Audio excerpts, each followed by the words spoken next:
మాజీ స్పీకర్ అలాగే YCP senior నేత తమ్మినేని సీతారాం ఫ్యామిలీకి అయితే నిన్న హైకోర్టులో ఎదురు దెబ్బ తగిలింది. Already Tammineni Sitaram family issue మనందరికీ తెలిసిందే.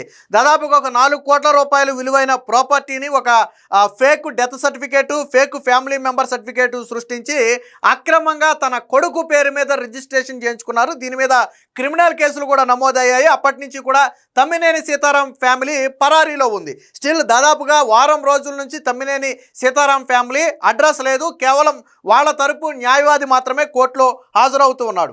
అయితే రక్షణ కోసం చేసినటువంటి ప్రయత్నం నిన్న బెడిసికొట్టింది. ముఖ్యంగా తమ్మినేని సీతారాం కొడుకు ఎవరైతే కీలక నిందితుడిగా ఉన్నారో చిరంజీవి నాగుకు రక్షణ కల్పించేందుకు మధ్యంతర బెయిల్ ఇచ్చేందుకు నిన్న హైకోర్టు అయితే నిరాకరించింది. దీంతో తమ్మినేని సీతారాం కొడుకు ఖచ్చితంగా లొంగిపోవాల్సిన పరిస్థితి. చిరంజీవి నాగు ఎక్కడ దొరికితే అక్కడ అరెస్ట్ చేయడానికి ఇప్పుడు పోలీసు బృందాలన్నీ కూడా గాలింపు అయితే మొదలుపెట్టాయి. అయితే ఇదే కేసులో తమ్మినేని సీతారాంకి ఆయన భార్యకు మాత్రం కొంత ఊరట లభించింది. ఏంటి ఆ ఊరట అంటే ప్రస్తుతానికి అరెస్టు నుంచి రక్షణ కల్పిస్తూ వారిద్దరికీ అయితే ఆ కోర్టు రక్షణ ఇచ్చిందంటే తాత్కాలిక మధ్యంతర బెయిల్ ఇవ్వడానికి అవకాశం ఇచ్చింది. బట్ రెగ్యులర్ బెయిల్ మీద పిటిషన్ వేసుకోవడానికి వచ్చే నెల 17 తర్వాత పిటిషన్ వేసుకోమని చెప్పింది. ప్రస్తుతానికి మాత్రం వీళ్ళిద్దరిని అరెస్టు చేయొద్దని ఆదేశాలు ఇచ్చింది. కానీ అదే సమయంలో పోలీసు విచారణకు ఈ నెల 29న తమ్మినేని సీతారాం ఆయన భార్య ఇద్దరూ హాజరు కావాలి. ఒకవేళ ఆయన భార్య వయసు 60 సంవత్సరాలు పైబడి ఉన్న నేపథ్యంలో అవసరమైతే రాలేని పక్షంలో పోలీసులే ఇంటి వద్దకు వెళ్ళి స్టేట్మెంట్ రికార్డ్ చేసుకోవాలని చెప్పి చెప్పడం జరిగింది. పోలీసులు ఎప్పుడు పిలిస్తే అప్పుడు విచారణకు సహకరిస్తామంటేనే మధ్యంతర బెయిల్ ఇస్తామని చెప్పి నిన్న తమ్మినేని సీతారాం లాయర్తో స్వయంగా హైకోర్టు చెప్పిన నేపథ్యంలో వాళ్ళు సహకరిస్తామని హామీ ఇచ్చారు. ఇన్ కేసు పోలీసుల విచారణకు సహకరించకుండా తప్పించుకునే ప్రయత్నం చేస్తే మరుక్షణమే బెయిల్ రద్దు చేస్తామని చెప్పి హైకోర్టు హెచ్చరిక కూడా జారీ చేసింది. ఇదే కేసులో మధ్యంతర బెయిల్ రక్షణ కల్పించాలని చెప్పి తమ్మినేని చిరంజీవి నాగ్కి రక్షణ కల్పించాలని చెప్పి కోర్టులో వాళ్ళ తరపు వాదనలు వినిపిస్తే కోర్టు అందుకు అగ్రీ చేయలా. కేసు ప్రాథమిక దశలో ఉంది. ఇందులో క్రిమినల్ ట్రాన్స్పరెన్సీ అనేది ఎక్కువ ఉంది. అలాగే పోలీసులు చేస్తున్నటువంటి పలు ఆరోపణలకు ఆధారాలు సేకరించాల్సిన అవసరం ఉన్న నేపథ్యంలో ప్రస్తుతానికి చిరంజీవి నాగుకు మాత్రం మేము రక్షణ కల్పించలేమని చెప్పి ఆ పిటిషన్ను నిన్న కొట్టివేయటం జరిగింది. సో ఇది నిన్న వాళ్ళకి హైకోర్టులో తగిలిన మొదటి ఎదురు దెబ్బ. అయితే దీంట్లో ఇంకొక ఎదురు దెబ్బ కూడా ఉంది. ఏంటంటే తమ్మినేని సీతారాం ఫ్యామిలీ అక్రమ భాగోతాలు ఒక్కొక్కటిగా వెలుగులోకి వస్తున్నాయి. నిన్న శ్రీకాకుళం ఎస్పీ దగ్గరికి ఒక ఫ్యామిలీ వెళ్ళి మొరపెట్టుకున్నారు. దాదాపుగా 2 కోట్ల రూపాయలు విలువ చేసే ఆ భూమి ఏదైతే ఉందో దాన్ని బలవంతంగా వాళ్ళ తల్లిని ఇంట్లో బంధించి పీక మీద కత్తిపెట్టి బెదిరించి మీకు ఆస్తి కావాలా మీ తల్లి కావాలా తేల్చుకోండి అని పీక మీద కత్తిపెట్టి బెదిరిస్తే వాళ్ళ ఇద్దరు పిల్లలు కూడా సంతకాలు చేస్తే దాన్ని మొదట వేరొక వ్యక్తి పేరు మీదకి రిజిస్ట్రేషన్ చేయించి ఆ తరువాత తమ్మినేని వాణి అంటే తమ్మినేని సీతారాం భార్య పేరు మీదకు రిజిస్ట్రేషన్ చేయించుకోవడమే కాకుండా 2 కోట్ల రూపాయలు విలువైన భూమిని రాయించుకుని ఒక్క సింగిల్ రూపీ కూడా ఫ్యామిలీకి ఇవ్వకపోగా మీరు ఇక్కడ కనపడితే చంపేస్తామని బెదిరిస్తే వాళ్ళు ప్రాణభయంతో బెంగళూరు పారిపోయారు. తర్వాత వాళ్ళ కొడుక్కి కూతురికి పెళ్లి చేయాల్సిన అవసరం ఉన్న నేపథ్యంలో ఎంతో కొంత ఇచ్చి సాయం చేయాలని మళ్ళీ తమ్మినేని ఫ్యామిలీ దగ్గరికి వెళ్తే మళ్ళీ బెదిరిస్తే అప్పుడు జగన్మోహన్ రెడ్డి దగ్గర పిఏ దగ్గరికి వెళ్తే వాళ్ళ పిఏ ఫోన్ చేసి ఇలా ఒకళ్ళు వచ్చారండి వాళ్ళకి ఏదో ప్రాబ్లం ఉందంట జగన్ గారి దగ్గరికి వెళ్ళకముందే మీరు షార్ట్ అవుట్ చేయండి అని చెప్పి తమ్మినేని సీతారాం ఫ్యామిలీకి చెప్పి మళ్ళీ వీళ్ళని తమ్మినేని సీతారాం ఫ్యామిలీ దగ్గరికి పంపితే నువ్వు జగన్ పిఏ దగ్గరికి వెళ్ళి కంప్లైంట్ చేసి అంత పెద్దోళ్ళు అయ్యారా ఈసారి మీ శాల్తీలు కూడా దొరకవని చెప్పి భయపెడితే ఇక జగన్మోహన్ రెడ్డి పిఏ చెప్తేనే వీళ్ళు వినలేదు ఇంకెవడు చెప్తే వింటారని ఇక అన్నీ వదిలేసుకుని బెంగళూరు వెళ్ళిపోయి ఆ రోజు నుంచి ఈ రోజుకి బ్రతుకు తెరువు కోసం బెంగళూరులోనే బతుకుతూ ఇప్పుడు తాజాగా తమ్మినేని కుటుంబం మీద ఎప్పుడైతే కేసు నమోదయ్యిందో సో ఈ సమయమే రైట్ సమయం అని చెప్పి మళ్ళీ పోలీసులు ముందుకు వచ్చి ఆ రోజు జరిగింది మొత్తం కూడా చెప్పారు. అంటే తమ్మినేని సీతారాం కుటుంబం చేసినటువంటి అరాచకాలు అక్కడేమో కొడుకు ఒక డెత్ సర్టిఫికేట్ సృష్టించి ఫ్యామిలీ మెంబర్ సర్టిఫికేట్ సృష్టించి ఒడిశా నుంచి ఒక మహిళను తీసుకొచ్చి ఆ చనిపోయిన వ్యక్తి కూతురు అని చెప్పి మొత్తం ఎంటైర్ భూమి మొత్తాన్ని 4 కోట్ల భూమి మొత్తాన్ని వీళ్ళు రిజిస్ట్రేషన్ చేయించుకుంటే ఇటుపక్క తమ్మినేని సీతారాం భార్య ఏమో వీళ్ళ పేక మీద కత్తిపెట్టి వాళ్ళ అమ్మను గదిలో బంధించి మీకు ఆస్తి కావాలా మీ అమ్మ కావాలా తేల్చుకోండి అని చెప్పి వాళ్ళ దగ్గర నుంచి 2 కోట్ల రూపాయల ఆస్తి లాక్కోవటం అంటే అసలు ఫ్యామిలీ ఏంటి ఈ ఫ్యామిలీ చరిత్ర ఏంటి ఎంత దారుణమైన రాజకీయాలు ఎంత నీచమైన రాజకీయాలు ఎక్కడైనా బయట మాట్లాడితే చంపేస్తామని బెదిరింపులంట మళ్ళీ పైగా సో బాధితులు ఎక్కడా కూడా నోరు విప్పలేని పరిస్థితి, ఒక స్టేషన్కి వెళ్ళలేని పరిస్థితి, ఒక పెద్ద మనిషి దగ్గరికి వెళ్ళలేని పరిస్థితి.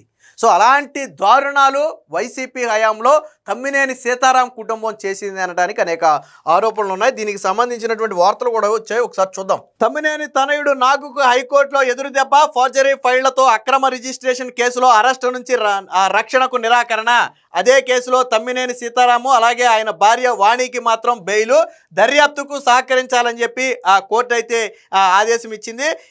చిరంజీవి నాగు A5గా ఉన్నటువంటి చిరంజీవి నాగుకి అయితే రక్షణ కల్పించేందుకు నిరాకరిస్తూనే ఇదే కేసులో A6 A7గా ఉన్నటువంటి సీతారాంకి ఆయన భార్యకు మాత్రం తాత్కాలిక బెయిల్ మంజూరు చేసింది. అంటే టెంపరీ, రెగ్యులర్ బెయిల్ వచ్చే నెల 17 తర్వాత తీసుకోమన్నారు. సో టెంపరీ బెయిల్ రద్దు చేసింది.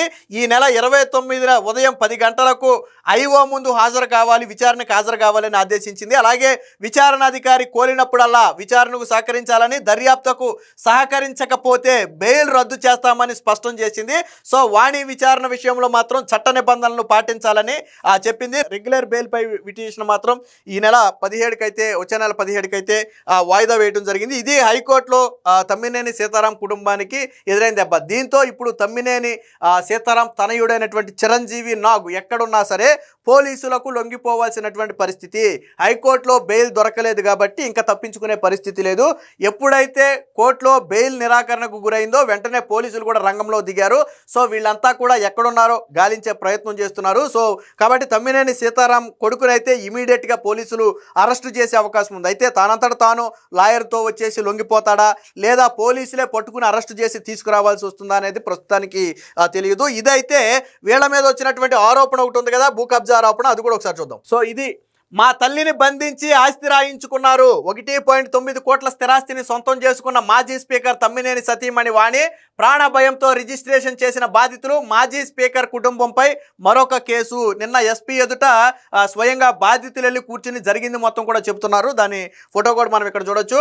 వైసీపీ కీలక నేత ఆస్తి కోసం బాధితుల తల్లిని ఒక గదిలో బంధించి ప్రాణభయం చూపి 1.9 కోట్ల విలువైన స్థలాన్ని తొలుత తన అనుచరుల పేరట ఆ వెంటనే తన పేరిట వాణి రిజిస్ట్రేషన్ చేయించుకున్నారు. తమకు రూపాయి కూడా చెల్లించకుండా అప్పటి సబ్ రిజిస్ట్రార్ సహకారంతో ఈ దౌర్జన్యకాండకు పాల్పడ్డారని బాధితులు నిన్న ఎస్పీ మహేశ్వర్ రెడ్డికి అయితే తమ గోడుని వెళ్ళబోసుకున్నారు. అనంతరం వాళ్ళు మీడియాతో కూడా మాట్లాడారు. సో బాధితులు ఎవరయ్యా అంటే భోగి సుధారాణి, అలాగే వాళ్ళ భోగి సంతోష్ పవన్ మణికంఠ, అలాగే వాళ్ళ అమ్మాయి శ్రీజ. సో వీళ్ళందరూ కూడా బాధితులుగా ఉన్నారు. సో తాతల ఆస్తి. సో ఏంటి ఆస్తి కథ ఏంటంటే భోగి సంతోష్ పవన్ మణికంఠకు అలాగే ఆయన సోదరి శ్రీజాకు స్వస్థలం ఆముదాల వలస, వారి తల్లి సుధారాణితో కలిసి ప్రస్తుతం బెంగళూరులో ఉంటున్నారు. అయితే వీళ్ళకి వాళ్ళ తాత భోగి ఆంజనేయ స్వామి నుంచి వారికి వారసత్వంగా లక్ష్మీనగర్, ఆముదాల వలస లక్ష్మీనగర్ వీధిలోని 119 చదరపు గజాల ఖాళీ స్థలం వీరికి దాఖలు పడింది. దీన్ని విక్రయించేలాగా బాధితులు అగ్రిమెంట్ కూడా చేసుకున్నారు. అయితే ఇతర కుటుంబ సభ్యులైనటువంటి రాజేశ్వరి అలాగే ఆనందరావు, పెదనాన్న పెద్దమ్మలు చిన్నాన్నలతో ఈ వివాదం తలెత్తింది. అప్పుడేం చేశారు, అప్పుడే వాణి రంగప్రవేశం చేసింది. సో కోర్టులో ఉందని తెలుసుకుని వాణి ఏం చేసిందంటే కోర్టులో ఉండగానే తమ్మినేని వాణిశ్రీ అంటే తమ్మినేని సీతారాం భార్య, ఆమె అనుచరులైనటువంటి రామారావు కన్ను దీని మీద పడింది. దీంతో బాధితుల నానమ్మ పెద్దమ్మను ప్రోత్సహించి దౌర్జన్యంగా ఆ స్థలాన్ని బోటు కుమారు, మొత్త అరవింద్ కుమార్ అనే ఇద్దరి బినామీల పేరు మీద తొలుత దస్తావేజు రాసి రిజిస్టర్ చేయించారు. అయితే ఆ ఆస్తి హక్కుదారులు వీళ్ళు కాదు, అసలు హక్కుదారులు మణికంఠ, శ్రీజ అని తెలుసుకుని ఈ వాణిశ్రీ ఏం చేసిందంటే ఈ బాధితుల తల్లి అయినటువంటి సుధారాణిని పిలిపించి ఒక గదిలో బంధించారు. తల్లి ప్రాణాల మీదకి రావడంతో భయపడిన సంతోష్, శ్రీజ 2022 మే 25న ఆముదాల వలస సబ్ రిజిస్టర్ ఆఫీస్కి వెళ్ళి రెక్టిఫికేషన్ డీడ్ పై సంతకాలు చేశారు. తమ్మినేని వాణికి అప్పటి సబ్ రిజిస్టర్ అయినటువంటి అరుణ, బొడ్డేపల్లి అరుణ పూర్తి అనుకూలంగా వ్యవహరించారు. బాధితులకు ఒక్క రూపాయి కూడా చెల్లించకుండా సంతకాలు సేకరించుకున్నారు. అదే రోజు అంటే మే 25, 2022నే ఆ స్థలాన్ని తమ అనుచరులైనటువంటి బోటు కుమారు అలాగే అరవింద్ నుంచి తన పేరిట అంటే ఒకే రోజు అనుచరుల పేరు మీద రిజిస్ట్రేషన్ చేశారు. అదే రోజు అనుచరుల పేరు మీద నుంచి వాణి పేరు మీద కూడా రిజిస్ట్రేషన్ చేశారు. ఈ ఎంటైర్ 2 కోట్ల రూపాయలు విలువైన ఆస్తి ఎపిసోడ్లో ఒక్క సింగిల్ రూపీ కూడా ఈ బాధితులకు ఇవ్వలేదు. సో ఇదే విషయాన్ని నిన్న వాళ్ళు చెప్పారు. దీంతో తప్పని పరిస్థితుల్లో అనంతరం కోర్టులో ఉన్న సివిల్ దావాను సైతం ఉపసంహరించుకోవాలని బెదిరించడంతో భయపడి బాధితులు కోర్టుకు కూడా అంటే ఆల్రెడీ ఇది కుటుంబ సభ్యుల నేపథ్యంలో వివాదం ఉంది కాబట్టి వీళ్ళు ఆల్రెడీ కోర్టుకు వేశారు, ఇంజక్షన్ ఆర్డర్ కూడా తెచ్చుకున్నారు. సో అది నడుస్తూ ఉంది.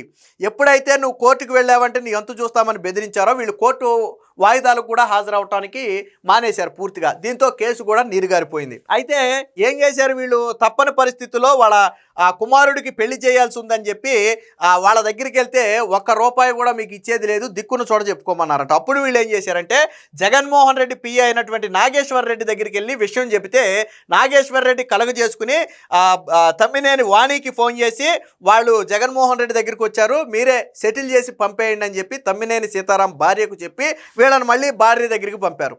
భార్య దగ్గరికి పంపితే ఏం చేశారు ఇక్కడ చూడండి. ఏం జగన్ పిఏకి చెబుతావా, నీ తరపున జగన్ ఏమైనా బొచ్చు పట్టుకుని వస్తాడా, డబ్బులు ఇచ్చేది లేదు, ఇక్కడే ఉంటే అంతే సంగతని అనుచరుల ముందే వాళ్ళ తల్లి సుధారాణిని ఆమె కొడుకుని బెదిరించి తరిమేశారు. అప్పట్లో వైసీపీ హవాతో అధికార యంత్రాంగం అంతా వారి చెప్పు చేతులతో ఉండటంతో వారు కనీసం ఎవరికి కంప్లైంట్ కూడా చేయకుండానే ఆ బాధతోనే తిరిగి బెంగళూరు అయితే వెళ్ళిపోయారు. సో ఈ ఆముదాల వలసలో ఎంటైర్ ఎపిసోడ్కు సంబంధించి ఏ స్థాయిలో వీళ్ళు భూ కబ్జాలకు పాల్పడ్డారు అంటానికి ఇది ఒక ఉదాహరణ. అంటే ఒక్కొక్క బాధితులు ఇప్పుడు బయటకు వస్తున్నారు.